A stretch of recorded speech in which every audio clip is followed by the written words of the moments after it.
Maayong adlaw mga higala, kini ang inyong alagad Bisdak IT. Modalit kaninyo og mga video tutorial tungod sa IT or information technology. Lakip na ini ang computer, internet ug uban pang bag-ong teknolohiya. Hello na sad mga higala ng mga Bisdak. Welcome again sa atong minato nga YouTube channel Bisdak IT Tutorial. Kini nga YouTube channel gibuhat nato para makatabang ta sa atong mga higala na mga maestra o mga ginikanan nga maglisod og sulbad sa ilang mga problema may tungod sa information technology, computer, internet o uban pang mga bag-o na mga teknolohiya o mga devices sama sa cellphone, kung naamoy mga laptop, mga inanang butanga. So karong adlaw atong isgutan unsaon nato pag-set up og kanang baratuhon ba kanang budget friendly na online class setup. So mga niaging adlaw man gud atong na matikdan ba sa social media. Daghan kayo mga kabisdak nato mag-post og kanang looking for laptop nga cheap, nga barato for online classes, online class or nahutdan na pud sila laptop sa shopping mall or mga computer shop o sa mga pods ka na mga suppliers. And then napo lang option which is kining online shopping. Pero ang problema na is dugay moabot nya. Dugay moabot ang item or imong laptop or say mahal pod. Nya luoy na kay mga bata kay nagsugod naman og klase, di ba? So naulahin na sila sa online class. So atong tuyo karon is tabangan ni sila nga maka-set up ta sa online class setup nga using mga parts or components or mga gamit nga barato ra but kuan siya working ug functional kanang nya mapalit ra pod within sa atong local nga community. So hinaot nga kini makatabang ug hinaot pod i-share pod sa mga makakita ani nga video arong daghan ta matabangan. So atong sugdan akong ipakita ninyo unsa ang mga kailangan nato gamiton. Okay? Alright, so atong sugdan atong kailangan sa ani nga setup is kini gitawag nga Raspberry Pi. So muna yung Raspberry Pi. Raspberry Pi is kuan siya kaning wala siya gamay nga computer ba. Kompleto na ni siya na kay memory, na kay yung tawag nga hard disk dire. Nya pwede ka connect sa imong computer display dire. And then naapod kay USB port, upat ka buok yung USB port dire. So makita ninyo natay USB port upat ka buok isa duha tulo upat. So ang gamit ani is butan nimo imong keyboard, imong mouse, then imong headphone, imong internet diri, imong flash drive. Flash drive pwede na ito butang diha. So kining karon akong gipakita is mo ning gitawag nga Raspberry Pi 3. And then napay lang isa Raspberry Pi 4, mas advanced, mas kuan siya, mas latest na siya nga version. So anong kini man natong gi-recommend kay kining kuan Raspberry Pi gibuhat ni siya dito, design ni siya dito sa UK para ni sa mga estudyante dito sa UK para unta gamiton sa mga eskwelahan, praktisanan, katunan sa mga bata para makakaton sila og kanang mga IT skills. Gamit po din nila para makakaton po sila unsaon pagbuhat og kanang programming lesson. So ang pinaka nindot ani Raspberry Pi kay gamay kay siya gasto sa power sa imong kuryente. Nya gamay po diyang size, like kini siya size niya ni mura ni siya pareha ni ka size sa ating compare. Pareha siya ka size sa kuan kanang credit card. So nabay credit card diri, mura gini siya pareha ka sa credit card na size ana. Di ba? Gamay kay siya nga computer. Gamay kayo pero powerful kay na kay magamit na nimo ni para sa online class sa imong anak. Nya So ang pinaka-importante yan is na-update ay kailangan yan mga gamit. Ang mga importante is kini micro SD card. Kini akong gamit is 32 gig ni siya nga micro SD card. So 32 gig enough na siya nga makakuan mo kanang online class, kay maka-save ng document ng iyong anak nya, maka-save ng mga videos nya, na po internet. Kung na mo internet, kung na mo wifi, na po ni siya ay kuan kining tawag o kanang browser.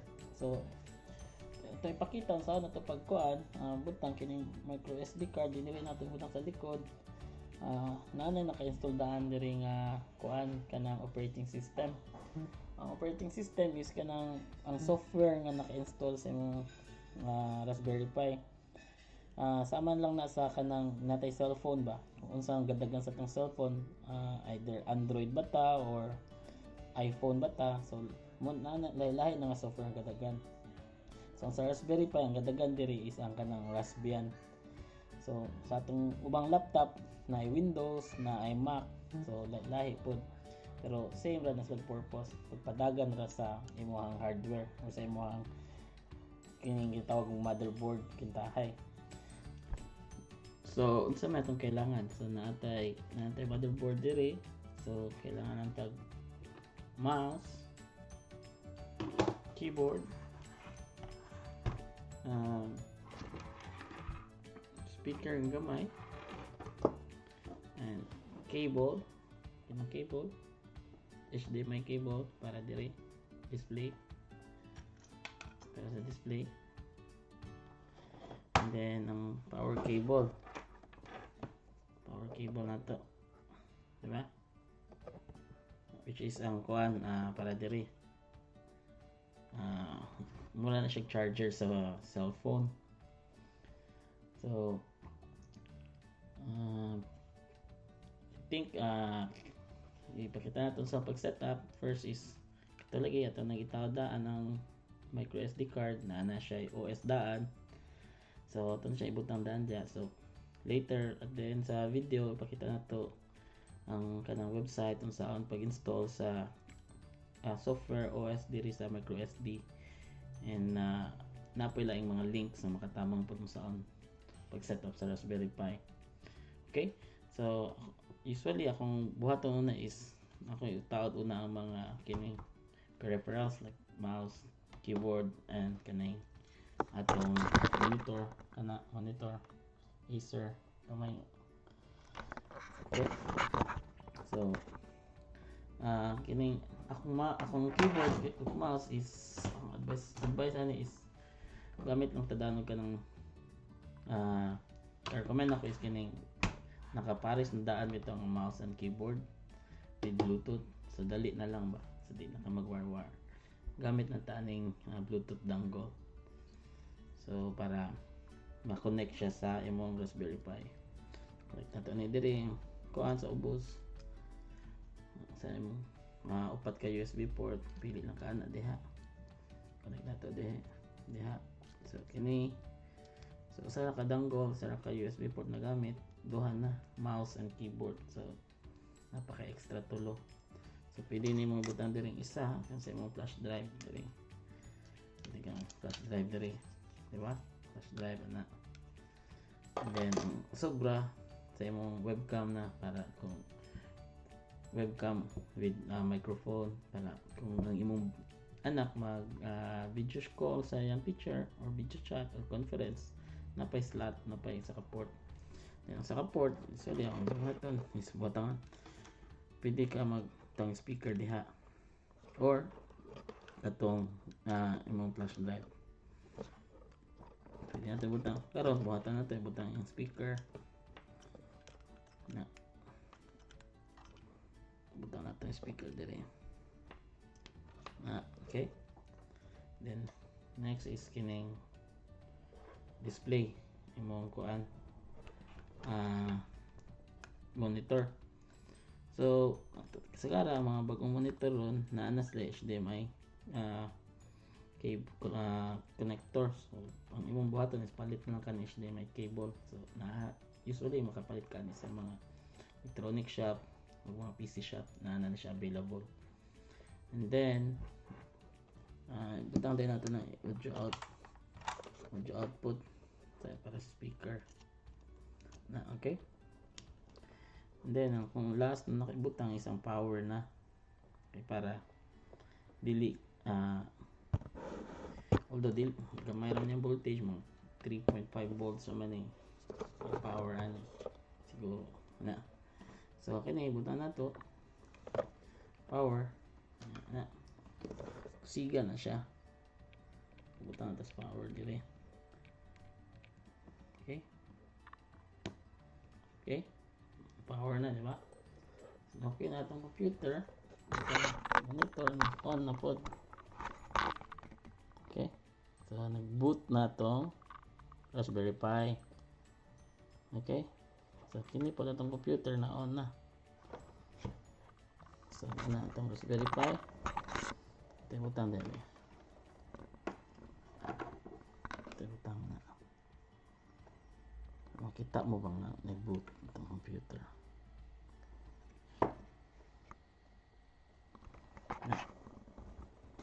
Okay.